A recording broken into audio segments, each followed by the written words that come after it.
بسم اللہ الرحمن الرحیم وبہ نستعین اما بعد۔ معزز سامعین، حاضرین مجلس، الحمدللہ آج 22ویں تراویح مکمل ہوئی۔ آج کا بیان 26ویں پارے کی تلاوت کے متعلق ہے۔ اللہ تعالی ارشاد فرماتا ہے کہ ہم نے کائنات عالم کو ایک مقرر مدت تک کے لیے تخلیق فرمایا ہے۔ نظام کائنات ہمارا حکیمانہ نظام ہے، مگر کافر حق کو جھٹلانے سے باز نہیں آتے۔ ارشاد باری ہے کہ ہم نے انسان کو اس کے والدین کے ساتھ اچھا سلوک کرنے کا حکم دیا ہے۔ اس کی ماں اس کو حمل سے پیدائش تک اور پیدائش سے اس کے سیانے ہونے تک کتنی مشقتیں جھیل کر پالتی ہے، یہاں تک کہ وہ اپنی جوانی تک پہنچ جاتا ہے۔ اگر وہ سیدھی راہ پر ہوتا ہے تو اللہ کی نعمتوں کا شکر گزار ہو کر اس کے فرما بردار بندوں میں شامل ہوتا ہے، اور اللہ اس کے نیک اعمال قبول فرما کر اس کی کمزوریوں کو معاف فرما دیتا ہے۔ جبکہ نافرمان اولاد والدین سے جھگڑتی ہے، ایسے لوگوں پر عذاب کا فیصلہ چسپاں ہو چکا ہے۔ اس کے بعد اللہ نے جنات کا وہ واقعہ بیان فرمایا ہے جب کہ وہ حضور صلی اللہ علیہ وسلم کی زبان مبارک سے تلاوت قرآن سن کر اپنی قوم کو مژدہ یعنی خوشخبری سنانے گئے۔ اس کے بعد سورہ محمد شروع ہوتی ہے۔ ارشاد ہوتا ہے کہ ان لوگوں کے اعمال برباد ہو جاتے ہیں جو خود بھی کفر میں مبتلا ہو اور دوسروں کو بھی اللہ کے راستے سے روکے، جبکہ ایمان لانے والوں اور دین کی ہدایت پر عمل کرنے والوں کی حالت اللہ سنوار دیتا ہے۔ ارشاد باری ہے کہ کفر عنہم سیئاتہم واصلح بالہم۔ پھر جہاد کے متعلق حکم دیا گیا ہے کہ کفار سے اگر مقابلہ ہو جائے تو اس وقت تک قتال کیا جائے کہ فریق مخالف ہتھیار ڈال دے۔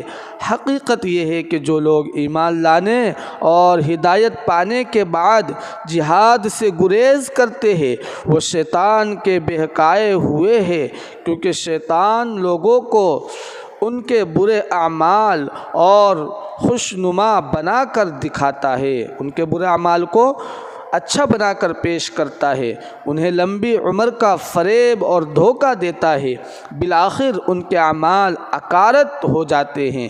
ارشاد ہوتا ہے کہ قرآن کی آیات میں غور کرو تاکہ تمہارے دل و دماغ روشن ہو جائے۔ اس کے بعد سورہ فتح شروع ہوتی ہے۔ اس صورت میں اللہ تعالیٰ نے صلح نامہ حدیبیہ کو مسلمانوں کے لیے ایک بڑی فتح ارشاد فرمایا۔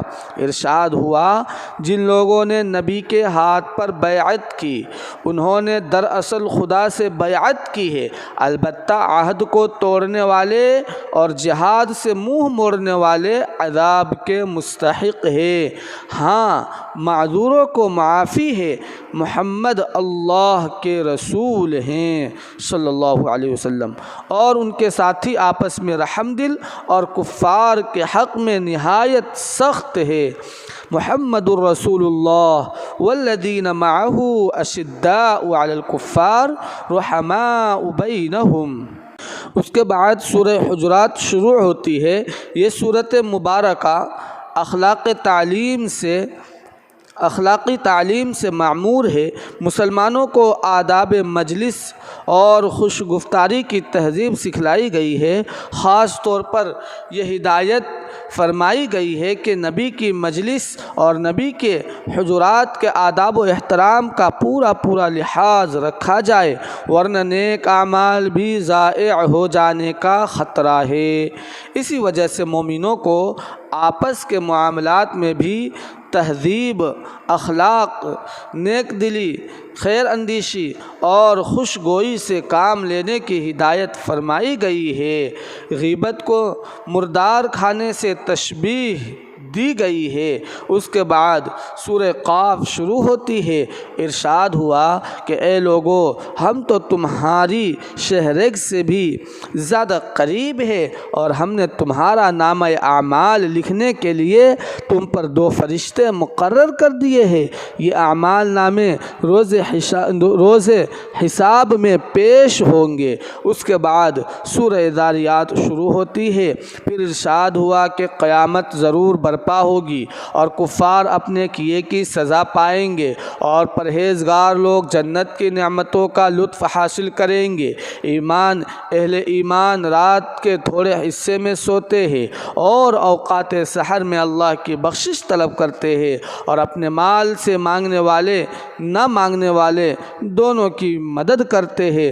اس کے بعد کئی پیغمبروں کے واقعات مجملاً بیان کیے گئے ہیں۔